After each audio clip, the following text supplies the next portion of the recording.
would argue that most people are unprepared for being unprepared. It's we go through our lives and we think like, yeah, I'm good. We're good when we're good. But when it's not good, those moments are when it's challenging. I have a very good friend. You would probably think he was just a regular, ordinary guy.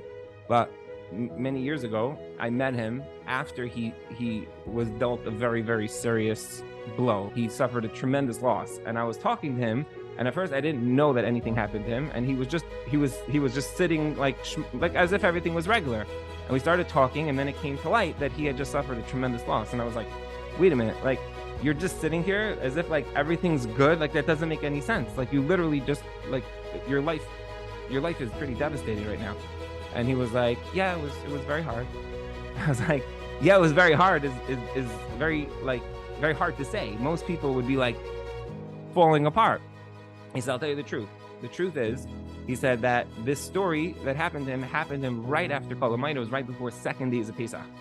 And he said that the first days of Pesach, he sat down with his wife, and he told his wife, he said, this year for the Seder, I want it to be me and you truly, truly, truly strengthening our emunah. We're going to go through like the Seder. It's just the two of us. We're having like a quiet Seder. Me and you just really, truly focusing on like emunah, seeing the Yad Hashem and everything in our life.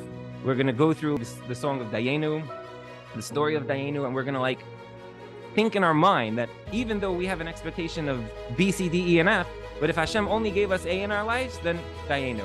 And then B, Dayenu. And then C, Dayenu. We're going to spend an hour on the song Dayenu, just infusing ourselves with emunah. He said his Seder went literally till the morning. Him and his wife, just the two of them, just going through like saturating themselves with emunah. He said, and then when this loss happened, he said, I literally was like, wow, Dayenu. That was hard. Dayenu. Hashem gave me a lot of things in life, but didn't give me this. He took this away from me. Dayenu. It's very, very hard. It was so real. He prepared himself for something that he could never have foreseen happening. That idea is Leisira Levesa Mishalei.